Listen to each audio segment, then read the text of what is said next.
దేవుడి నామానికి మరొకసారి మహిమకలుగాక. ఇప్పుడు వచ్చిన మీ అందరికీ ప్రత్యేకమైన వందనాలు తెలియజేస్తున్నాను. యెషయా గ్రంథం 35వ అధ్యాయం 8వ వచనం నేను చదువుతున్నా. జాగ్రత్తగా బైబిల్ ఉన్నవారందరూ, పరిశుద్ధ గ్రంథం ఉన్నవారందరూ తెరిచి చూడండి. యెషయా గ్రంథం 35వ అధ్యాయం 8వ వచనం. అక్కడ దారిగానున్న రాజమార్గము ఏర్పడును, అది పరిశుద్ధ మార్గము అనబడును. అది అపవిత్రులు పోకూడని మార్గము, అది మార్గమున పోవు వారికి ఏర్పరచబడును. 3 లైన్లు దానిలో నడుచుచు త్రోవను తప్పక యుందురు. చదవబడిన వాక్య భాగం మనందరికీ తెలిసిన వాక్య భాగమే. 35వ అధ్యాయంలో సుమారుగా 10 వచనాలు ఉన్నాయి. వాటిలో నుండి ఈ రాత్రికాల సమయంలో మనం చదువుకున్న వచన భాగంలో 8వ వచనంలో అది పరిశుద్ధ మార్గము అనబడును అని చాలా స్పష్టంగా రాయబడిన మాటను మనం చూడొచ్చు. ఇది ఇశ్రాయేలు ప్రజలు, దేవుని ప్రజలు మరలా తమ అవిధేయతను చూపించిన తర్వాత ఇశ్రాయేలు ప్రజలందరినీ దేవుడు బబులోను చెరలోనికి తీసుకుని వెళ్ళి వారు మరలా వెనకకు రాలేని భయంకరమైన పరిస్థితుల నడుమ వారిని ఉంచడం జరుగుతూ వచ్చింది.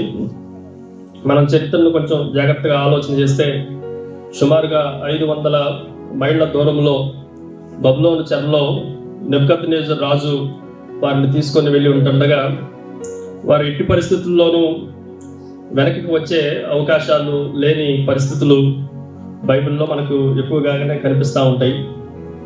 అలాగా యెరూషలేము గోడలను శిథిలం చేయటం, యెరూషలేము పట్టణాన్ని పాడు దిబ్బగా చేయటం, అంత మాత్రమే కాదు, ఆ దినాలలో ఎవరైనా రాజులు మరొక రాజ్యాన్ని జయించినప్పుడు అందులో పురప్రముఖులైన వారందరినీ, శ్రేష్ఠులైన వారందరినీ బానిసలుగా గెలిచిన రాజ్యంలోనికి తీసుకొని వెళ్ళి బందీలుగా ఉంచే పరిస్థితులు బైబిల్లో మనం క్షుణ్ణంగానే తెలుసుకొని ఉండొచ్చు.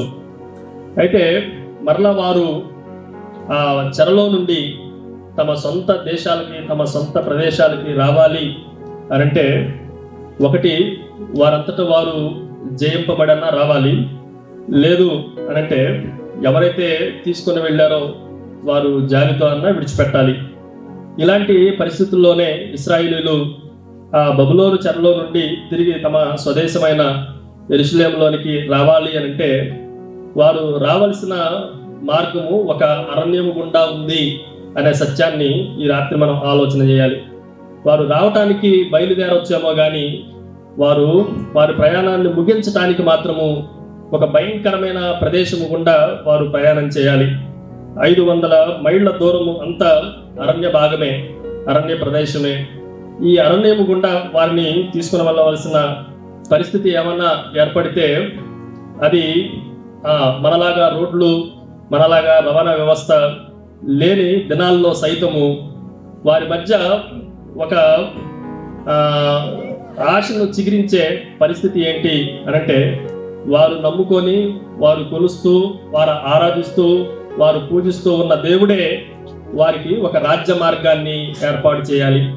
భయంకరమైన అడవి మధ్యలో, భయానకమైన అడవి మధ్యలో, ఎవరూ సంచరించని ప్రజల మధ్యలో, ఎవరూ సంచరించడానికి కూడా ఏమాత్రము సాహసించని అరణ్యములో, అడవిలో, ఆ కొండ ప్రాంతంలో, ఆ బీడు భూముల నడుమ దేవుడే ఒక రహదారిని వేస్తున్నట్లుగా 8వ వచనంలో మనం చదువుకున్నాం. ఇప్పుడు చూడండి జాగ్రత్తగా. అక్కడ దారిగానున్న రాజమార్గము ఏర్పడును, అది పరిశుద్ధ మార్గము అనబడును.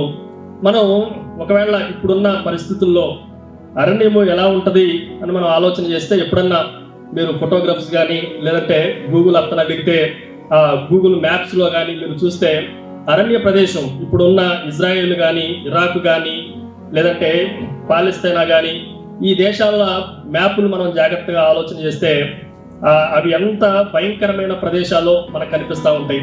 అక్కడ ఎటువంటి జీవము కలిగిన వృక్షాలు కానీ, జీవము కలిగిన జీవులు కానీ జీవించడానికి అవకాశం లేదు. ఒకే రోజున టెంపరేచర్ 100 degrees ఫారెన్హీట్, మనం 40, 45, 50 వస్తేనే తట్టుకోలేని పరిస్థితులు. ఒక రోజులోనే అది భయంకరంగా 100 degrees వరకు ఉష్ణోగ్రత వెళ్ళుతుంది. అదే రాత్రి భయంకరమైన గడ్డగట్టే చలి ఏర్పడతా ఉంటుంది. ఇంత భయంకరమైన ఉష్ణోగ్రతలు ఎక్కువ, భయంకరంగా మంచు గడ్డగట్టే పరిస్థితుల నడుమ ఏ జంతువులు జీవించడానికి కూడా అవకాశం లేదు.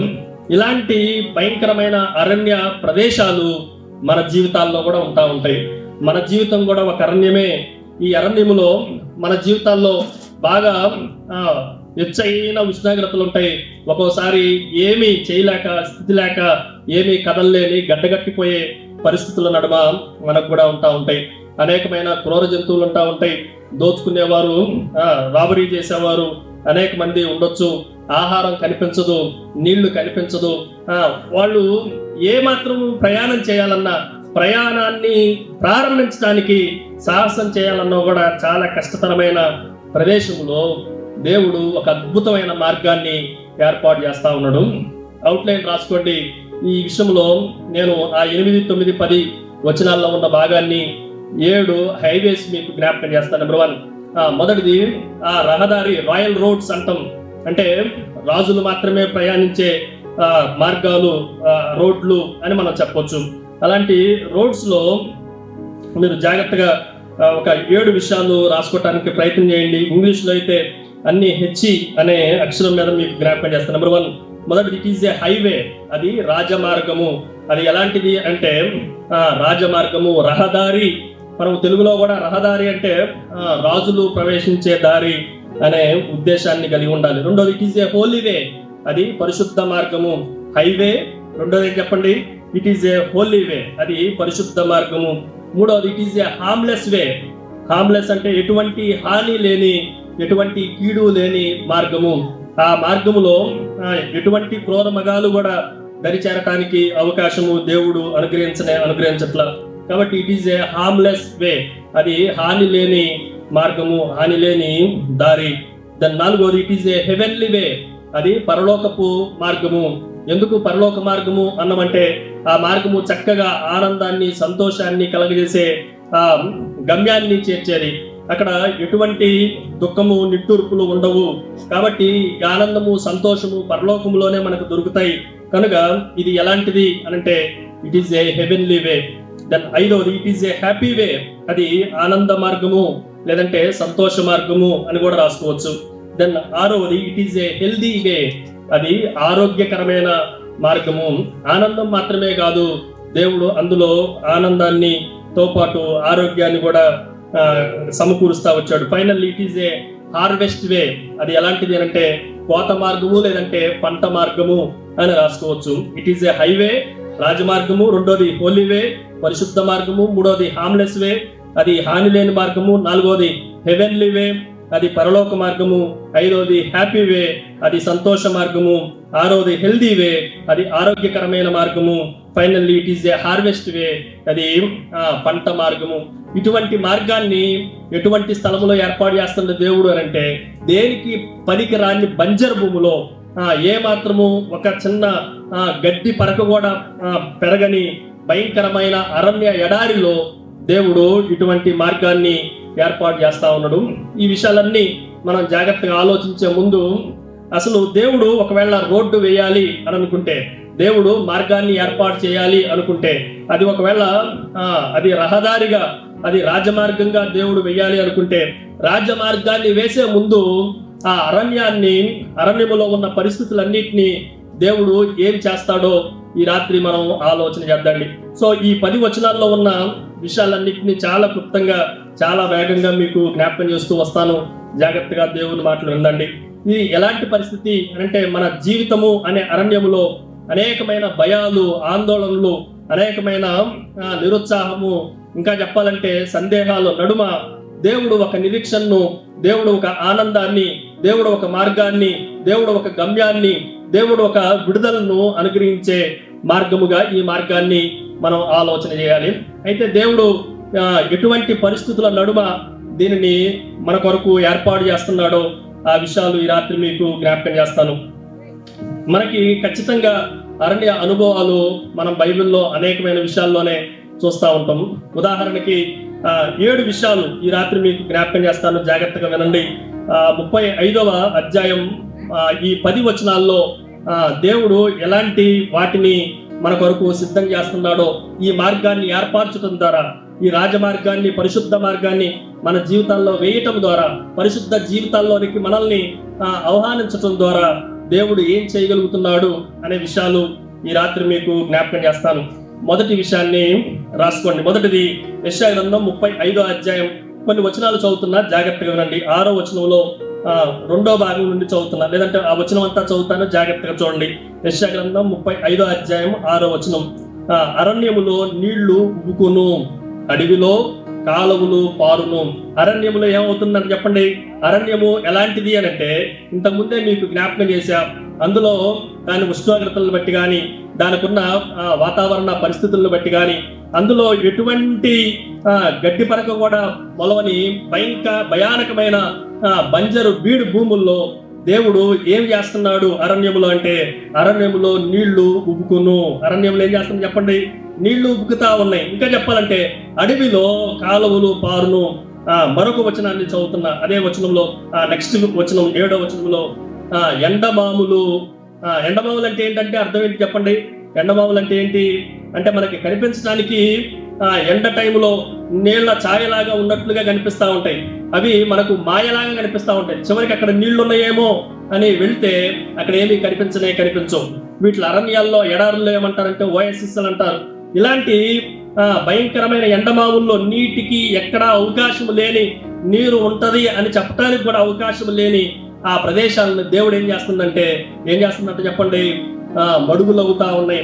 ఇంకా మడుగైందంటే మనకి ఆలోచన చేయొచ్చు, నీళ్లు పారి పారి పారి ఆ స్థలమంతా, ఆ నేలంతా బురదమయముగా అయ్యి మడుగులుగా ఏర్పడటం, ఎండిన భూముల్లో నీటి బుగ్గలు ఏం చేస్తారు చెప్పండి, ఎండిన.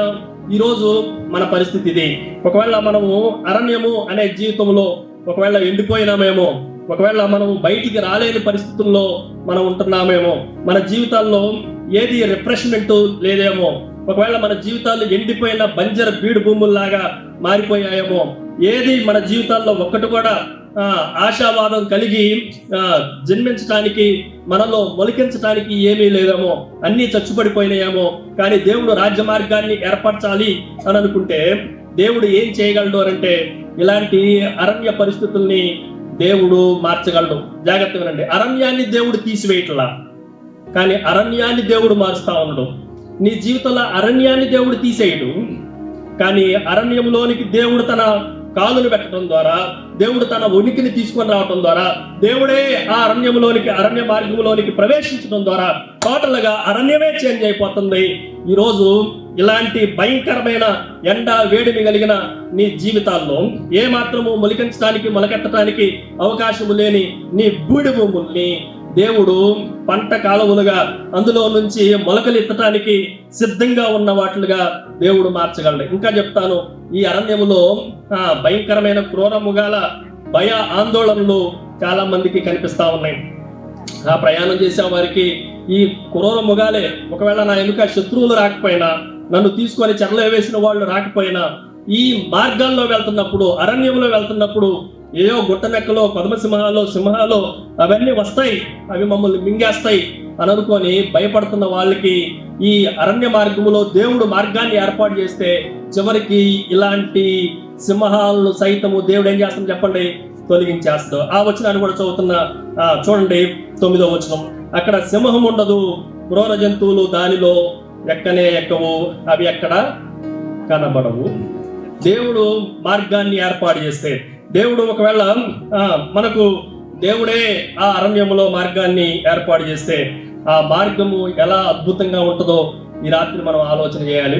ఒకవేళ మన జీవితాల్లో ఇటువంటి అరణ్య పరిస్థితుల్లో, గడ్డు పరిస్థితుల్లో, భయంకరమైన కరుడు గట్టిన పరిస్థితుల్లో నువ్వు ఏమీ తేల్చుకోలేని, ఏమీ చేయలేని పరిస్థితులు ఒకవేళ నీ జీవితాల్లో ఉన్నాయేమో, కానీ దాంట్లో నుండి దేవుడు నీటిని ఉపయోగించగలడు, వాక్యాన్ని ఉపయోగించగలడు, దేవుడు తన రక్తాన్ని ఉపయోగించగలడు. దేవుడే స్వయంగా తన కాలు అక్కడ పెట్టడం ద్వారా, ఆయనే ఆ మార్గంలోనికి ప్రవేశించడం ద్వారా అరణ్యాన్ని ఏం చేస్తుంది చెప్పండి, టోటల్ గా నువ్వు నడవటానికి, నీ మార్గములోనికి ఏది రావటానికి దేవుడు అనుమతించట్లేదు. అందుకే దాన్ని ఏమన్నామంటే రాజమార్గం అన్నాం. రాజులు మాత్రమే ప్రవేశించినట్లుగా ఆయనే రాజు అయితే మనము ఆయన రాజకుమారులంగా, అందుకే పేతురు రాసిన పత్రికలో మనం చదువుతాం, రాజులైన యాజక సమూహం అని చదువుతా ఉంటాం. మనం కూడా రాజులుగా ఆ మార్గంలో ప్రవేశించడానికి దేనికి అవకాశాన్ని దేవుడు ఇవ్వట్లేరు. మనం జాగ్రత్తగా ఉందండి. అరణ్య అనుభవాలు మనకి కొత్తవేమీ కావు. ఉదాహరణకి అరణ్యము వెలుపల ఉన్న మోషేని దేవుడు ఏర్పాటు చేసుకుండు. మోషేకి అరణ్యం వెలుపల పొదలో నుండి మాట్లాడుతూ, ఓ మోషే, నువ్వేం చేయాలి, ఈ ఇశ్రాయేలు ప్రజలను ఐగుప్తు బానిసత్వంలో నుండి ఎక్కడికి తీసుకొని వెళ్ళాలి చెప్పండి, ఎక్కడికి తీసుకొని వెళ్ళాలి? ఇది ఇంటి లోపల ప్యాలెస్లో, లేదంటే మంచి రాజభోగాలు అనుభవిస్తున్న ఆ ఫరో ఇంట్లో దేవుడు దర్శించాల. అరణ్యములకు వెలుపల ఉన్న భయంకరమైన భయాలతో, ఆందోళనలతో, ఎవరినో చంపేశాను, ఆ హత్యకు సంబంధించిన విషయాలు అక్కడ ఉన్న వాళ్ళందరికీ తెలిసిపోయింది, నన్ను హంతకుడుగా గుర్తించేశారు అని భయంతో, వణుకుతో ఎక్కడో అరణ్యములో మేకలు కాసుకుంటున్నా, లేదంటే గొర్రెమందలు కాసుకుంటున్న మోషేని దర్శించటము అరణ్యములోనే జరిగింది.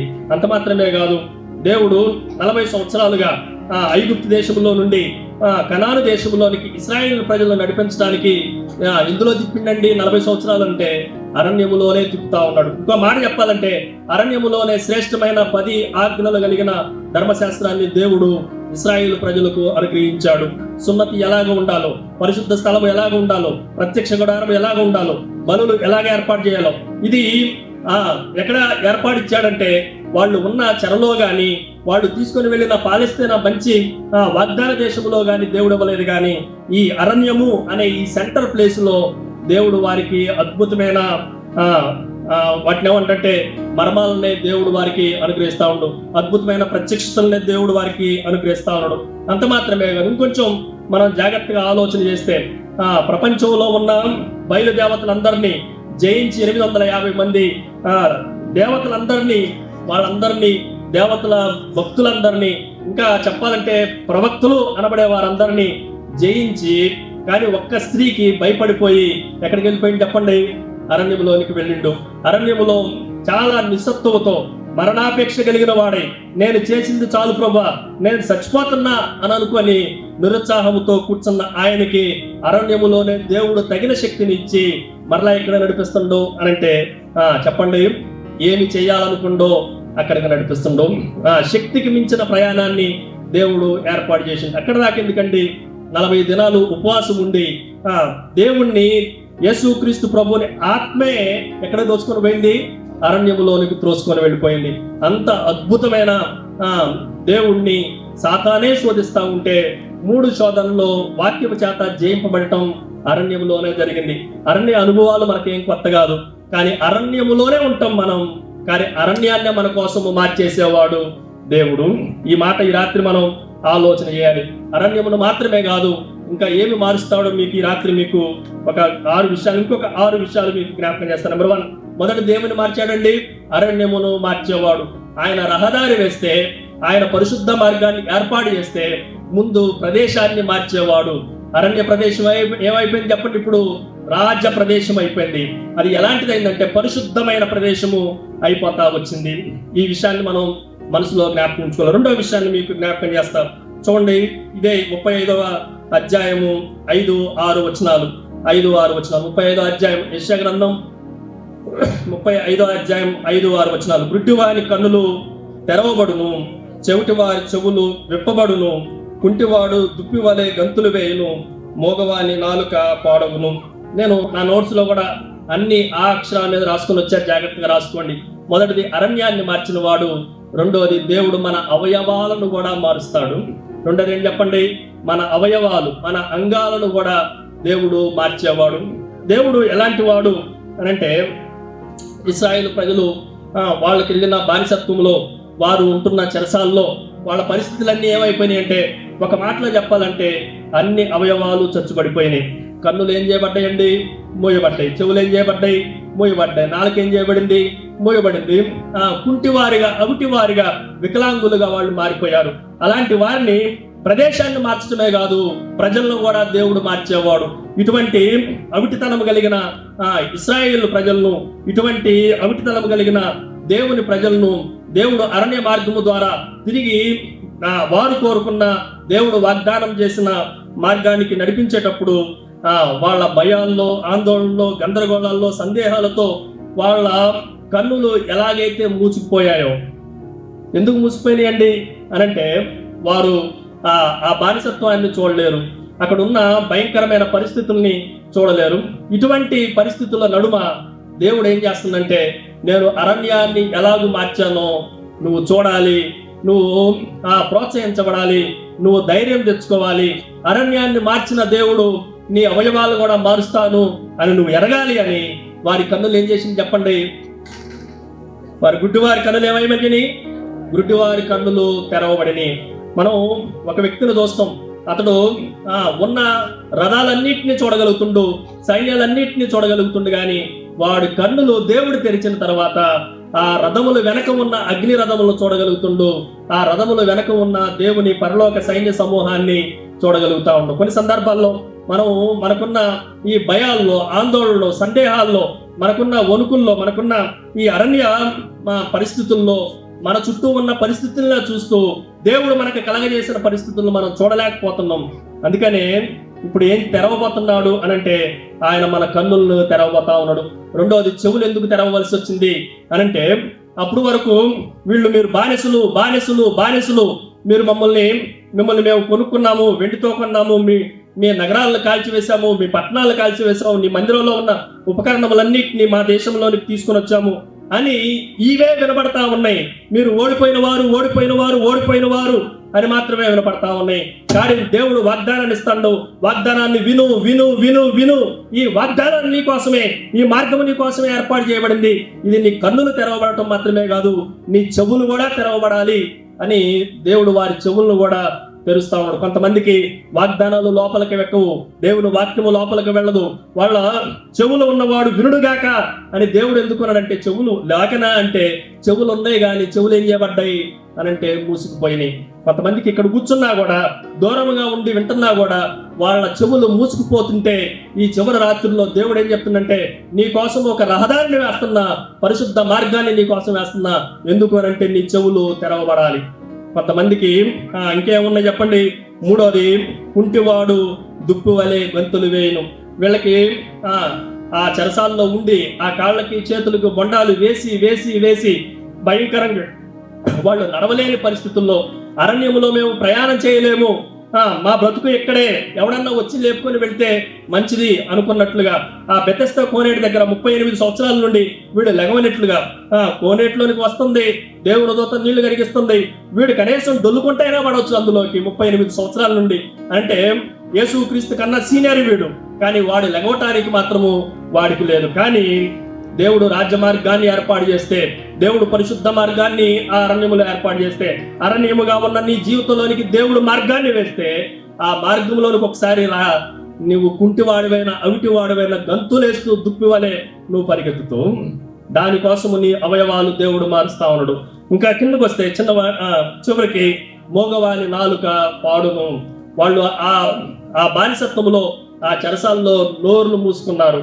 దేవుడి గురించి స్తుతించడానికి కానీ, దేవుడి గురించి ప్రార్థించడానికి కానీ, దేవుణ్ణి మహిమపరచడానికి కానీ వారి నోటులో ఏమీ లేదు.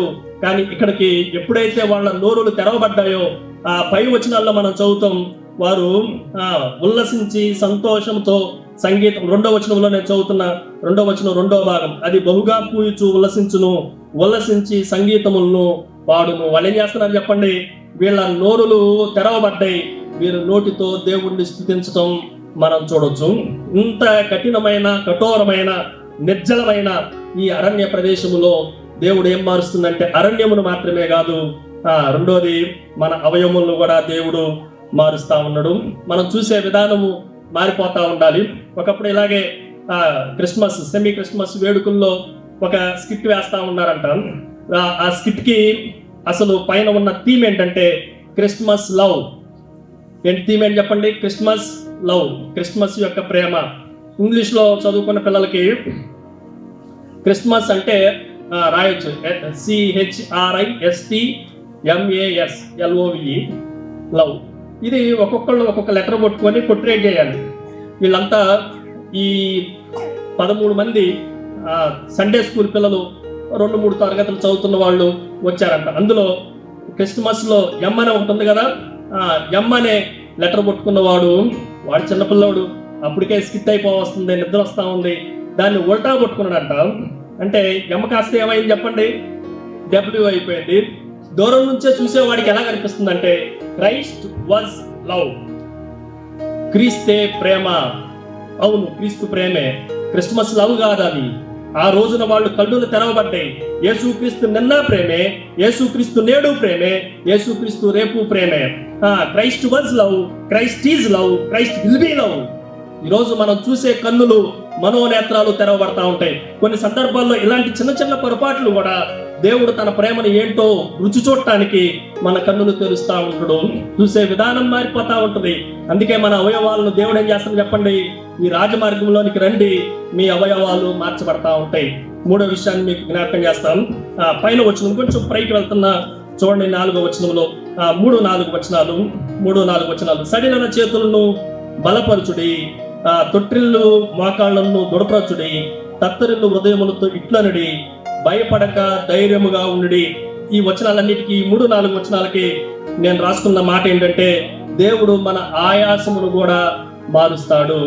మనకున్న ఆయాసము, కొంతమందికి ఎన్నో వాటిలో ఏమంటామంటే రోగాలు ఉండొచ్చు, ఎన్నో రకాలైన ఇబ్బందులు ఉండొచ్చు, ఎన్నో రకాలైన జబ్బులు ఉండొచ్చు, ఎన్నో రకాలైన భయాలు ఉండొచ్చు. ఒకవేళ నీ హృదయము తత్తరిల్లుతుందేమో, ఒకవేళ నీ చేతులు సడిలిపోయినాయేమో, ఒకవేళ నీ మోకాళ్ళు తొట్టిల్లిపోతా ఉన్నాయేమో. వీటిని ఏం చేయగలడు అనంటే దేవుడు మార్చగలడు. దేవుడు ఏం చేయగలడు అని మనం ఆలోచన చేస్తే అక్కడ నాకు అద్భుతంగా రాయబడిన మాట ఏంటంటే 4వ వచనం చివరి వచనంలో, ఆయన వచ్చి తానే మిమ్మును రక్షించును. అందరూ చెప్పండి, ఆయన వచ్చి. ఎక్కడికి వచ్చిందండి ఆయన? ఆ ప్రభు ఎక్కడికి వచ్చిందంటే అరణ్య మార్గ మధ్యలోనికి వచ్చిండు, నీ ఆరోగ్యం మధ్యలోనికి వచ్చిండు దేవుడు. అందుకే ఒకవేళ నీకు ఆయాసం ఉందేమో, ఆయాసం అంతటిని దేవుడు మార్చగలిగిన వాడు. ఒకవేళ నీ హార్ట్ అంతా ఏమన్నా పాడైపోయిందేమో, స్టంట్లు మాత్రమే కాదు, నూతన హృదయాన్ని ఇవ్వగలిగిన దేవుడు. ఈ లోకంలో ఉన్న డాక్టర్లు స్టంట్లు వేస్తారేమో, బైపాస్లు వేస్తారేమో, కానీ దేవుడు తలుచుకుంటే నీకు పాత రాతి హృదయాన్ని తీసివేసి నూతన హృదయాన్ని ఇవ్వగలిగిన వాడు. నీ మోకాళ్ళని ఏం చేయగలిగిన వాడు? నీకున్న, మా అమ్మ మా చర్చిలో పీటలు చేయించింది, టేక్ పీటలు. ఆడవాళ్ళు వచ్చి ఆ పీట తీసుకొని, పీట అవ్వకపోతే గొడవ చర్చిలో. ఆ పీటలు ఎందుకమ్మా అంటే మోకాళ్ళ నొప్పులని పెట్టింది. మోకాళ్ళ నొప్పులు ఉన్నా, నొప్పులు లేకపోయినా టేకు పీట మీద మేము కాలు పెట్టి కూర్చున్నాం అన్న స్టైల్ ఇలా కావాలి. నా మాట అర్థమవుతుందా? కావాలంటే మా చర్చికి రండి, ఆ పీటలు చూపిస్తాను మీకు. ఇప్పుడు ఎట్లాగే జకర్యాంకులు పెద్దోళ్ళు ఎవరన్నా కొత్తోళ్ళు, మా చుట్టాలైన సేవకులు వస్తే వాళ్ళకి మా అమ్మ స్పెషల్గా తీసుకెళ్ళిస్తా ఉంటుంది, ఈ పీట వేసుకో అత్తమ్మ వదినమ్మ అని. దేవుడు మార్చాలంటే మన ఆయాసమును కూడా మార్చగలడు. మన అనారోగ్యమును కాస్త ఎలా చేయగలడు చెప్పండి? చక్కని ఆరోగ్యాన్ని దేవుడు ఇవ్వగలిగిన వాడు. నీ మోకాళ్ళు తొట్టిల్లిన వాటిని దృఢపరచడం ఎవడ వల్ల కాదు, ఎవడ వల్ల అయితే అంటే ఈ రాజమార్గంలోనికి రా, తానే వచ్చి ఆయన మిమ్మును రక్షించును. ఈ మాటను కొంచెం జాగ్రత్తగా ఆలోచన చేద్దండి. సమయం ఎక్కువ లేదు కనుక నేను ముందుకు వెళ్ళిపోతున్నా. ఇప్పటికి ఎన్ని విషయాలు చెప్పానండి. మొదటిది అరణ్యాన్ని మార్చివేస్తుంది మన జీవితంలో. రెండవది చెప్పండి మన అవయవాలను మార్చేస్తాడు. మూడవది మన ఆయాసాన్ని, అనారోగ్యాన్ని దేవుడు మార్చివేస్తాడు. నాలుగవది దేవుడు మన అందాన్ని కూడా మార్చేస్తాడు. దేవుడు ఏం చేస్తాడు చెప్పండి? ఆ వచనం ఇంకొంచెం పైకి వెళ్ళండి. నేను కింద నుంచి పైకి వెళ్తున్నా. నేను మ్యాథ్స్లో ఏ క్రమం అంటామో దీన్ని, అసెండింగా డిసెండింగా, ఏదో ఒకటి నేర్చుకోండి. మాకు అసలు అయ్యే వస్తే ఇప్పుడు రాక మీ ముందు ఎందుకు కూర్చోటం అయ్యారు, ఎక్కడ ఉద్యోగాలు చేసుకుంటూ అంటారా? రెండో వచనం చివరి భాగంలో, లెబానోను సౌందర్యము దానికి కలుగును, కర్మేలు షారోన్లుకున్న సొగసు దానికి ఉండును. అరణ్యంలో బానిసత్వంలో ఉన్న వీళ్ళకి వాళ్ళ బానిసత్వము వలన ఏమైపోయిందంటే వాళ్ళ అందం అంతా పోయింది. దేనివల్ల బానిసత్వం వచ్చింది అనంటే దేవుని మాట వినకపోవటం వలన శత్రువు వచ్చేసి రాజు వచ్చి పట్టణాన్ని కాల్చివేశాడు, మందిరాన్ని కాల్చివేశాడు, వాటితో పాటు వీళ్ళందరినీ తీసుకుని వెళ్ళాడు. వీళ్ళ ఎంత దారుణమైన బలహీనతతో పాటు వాళ్ళ అందం కూడా చెడిపోయింది, ఆరోగ్యం పాడైపోయింది, ఆయాసాలు ఎక్కువైపోయినాయి. ఒకవేళ అరణ్యంలో ఉన్నమేమో అరణ్యములో ఇటువంటి పరిస్థితుల్లో ఉంటే పగలు ఆ ఎండకి, రాత్రి ఆ మంచుకి మన ఆరోగ్యాలు మన అందంగా ఉంటుందంటే మన అందము అడవి అందములాగా అయిపోతా ఉంటది. కానీ దేవుడు ఎలాంటి వాడు అంటే once he came in to the royal road, ఆయన ఒకవేళ రహదారిలోనికి, రాజ్య మార్గంలోనికి తానే వస్తే మన అందం ఏమైపోతుందంటే, నేను ఒక మాట చెప్పమంటారా, మనకి అందం ఇవ్వటానికి ఆయన తన అందాన్ని పోగొట్టుకుని కొంచెం ముందుకు వస్తే 53వ కీర్తన 2వ వచనం మనం చదవచ్చు. ఆయన ఎదుట పెరుగును, అతనికి స్వరూపమైనను సొగసైనను లేదు. మనం అతన్ని చూసి అపేక్షించినట్లుగా ఆయన యందు స్వరూపము లేనే లేదు. ఆ స్వరూపాన్ని, ఆ స్వరూపాన్ని, ఆ సొగసుని మనకిచ్చాడు.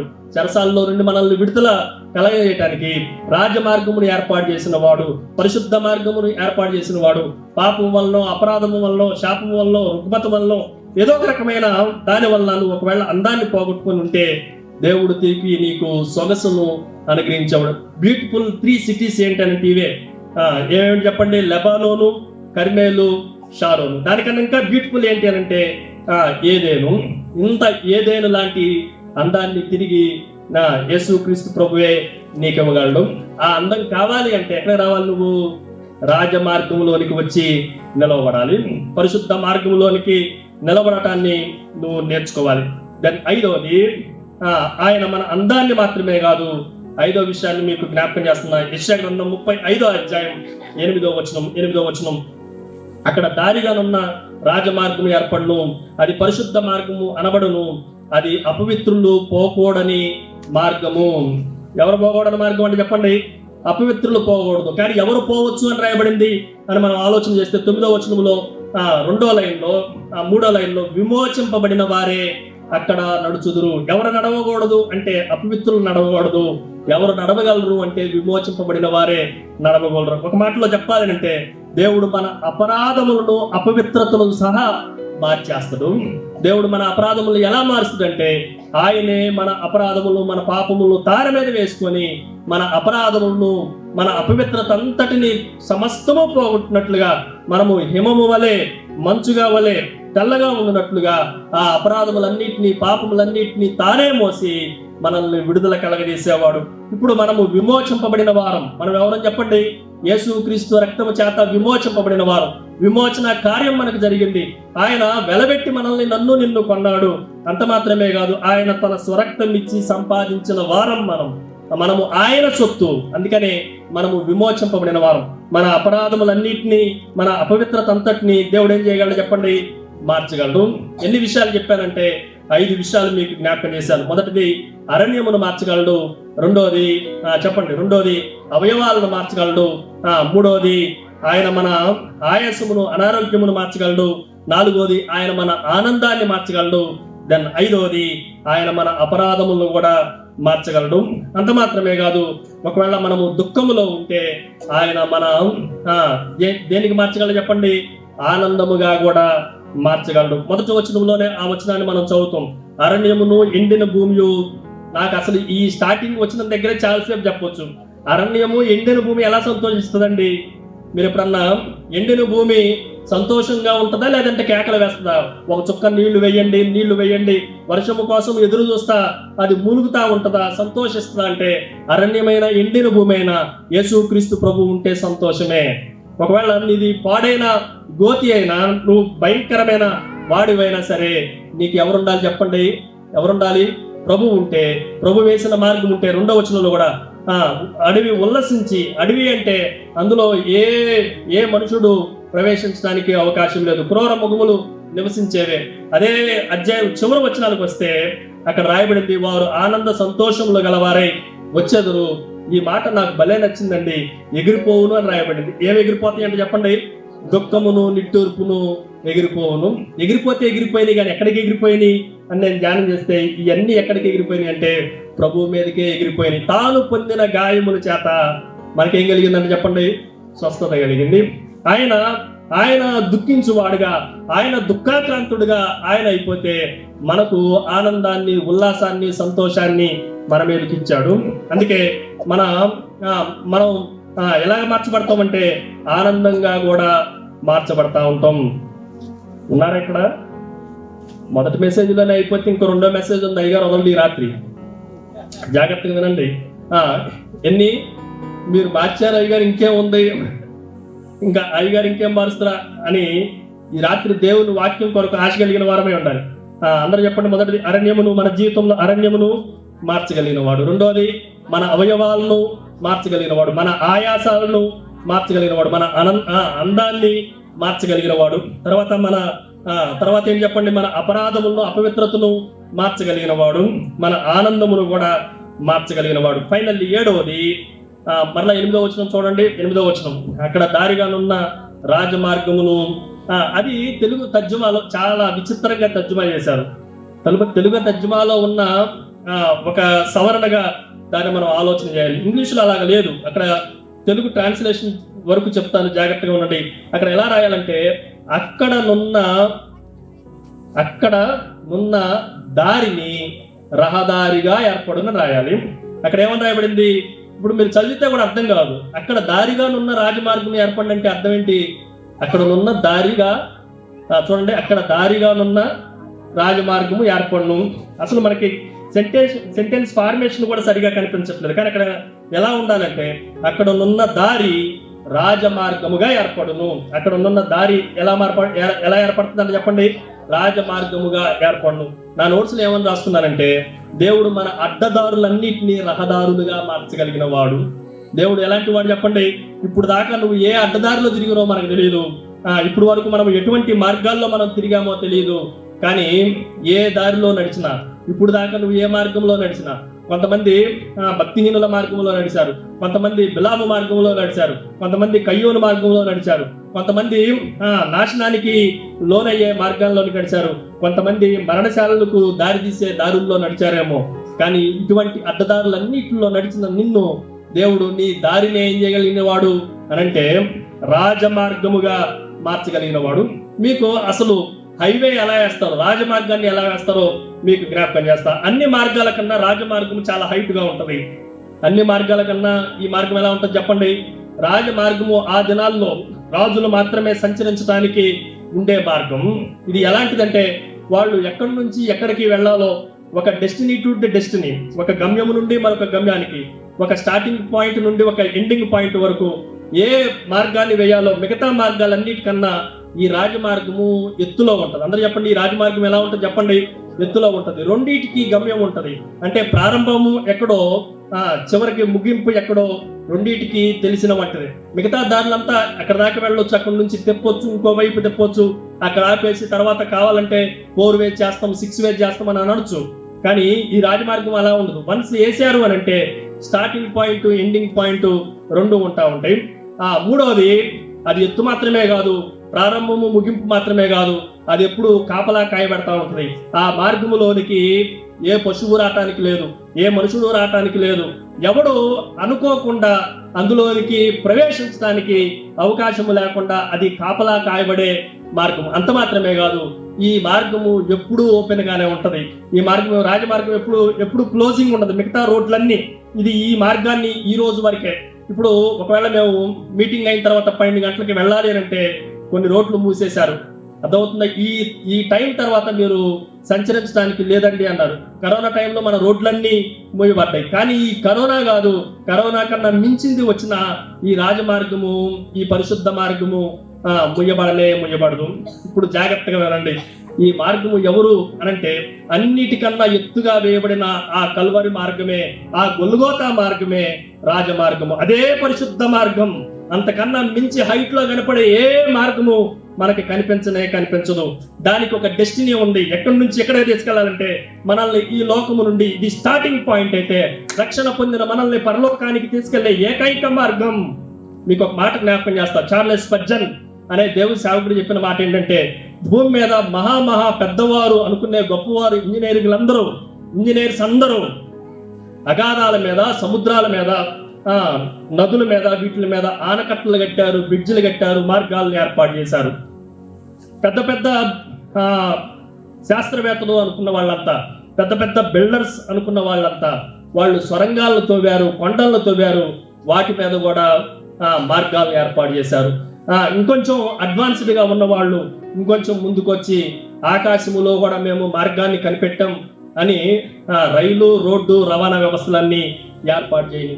కానీ ఏ ఇంజనీరింగ్ కనిపెట్టలేనిది, ఏ శాస్త్రవేత్త కనిపెట్టలేని మార్గం ఏంటంటే ఒక పాపిని పాపము నుండి పరిశుద్ధతకు మార్చే మార్గం ఏంటో ఎవడి వల్ల కానే కాలేదు. ఒక వ్యక్తి అపవిత్రతలో నుండి పవిత్రతలోనికి ఎలాగ తీసుకెళ్లాలో ఎవడో కనిపెట్టలేని మార్గం. ఒక నశించిపోయిన వాడిని, నశించిన దాన్ని వెతికి రక్షించి పరలోకానికి చేర్చే మార్గము ప్రభు మార్గం తప్ప, ఇది పరిశుద్ధ మార్గం తప్ప, ఇది ప్రభువే వేయాల్సిన మార్గం తప్ప ఏ ఇంజనీర్ కానీ ఏ బిల్డర్ కానీ వేయలేని మార్గం.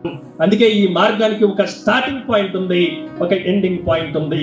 అంత మాత్రమే కాదు, ఈ మార్గము ఎలాంటిది అంటే, ఈ మార్గంలో ఒకసారి నువ్వు కాలు పెడితే డైరెక్ట్ స్పీడ్ యాక్సెస్ రోడ్స్ అంటారు ఇప్పుడు.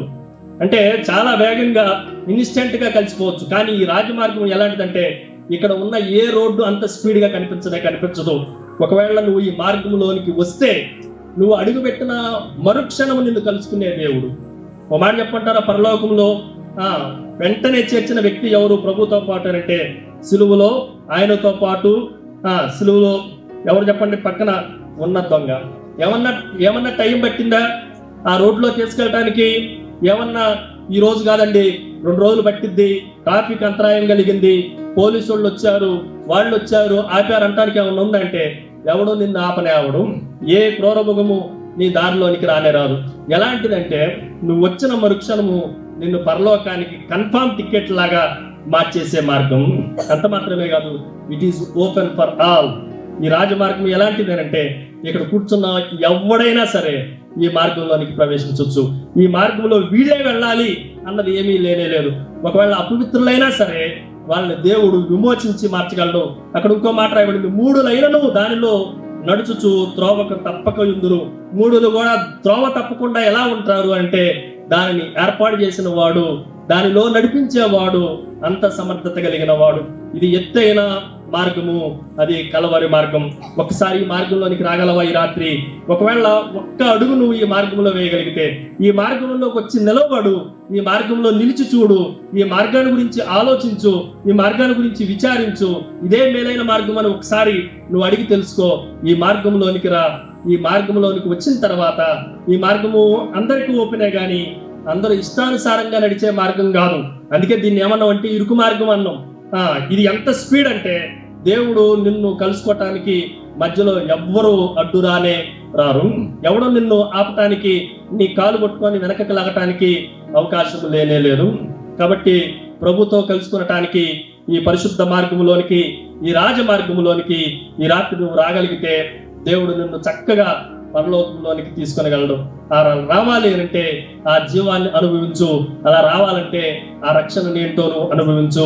ఈ జీవము కలిగిన, రక్షణ కలిగిన, పరిశుద్ధత కలిగిన ఈ మార్గంలోనికి రావాలి అని ఈ రాత్రి మీకు కేక వేసి చెప్తున్నాం.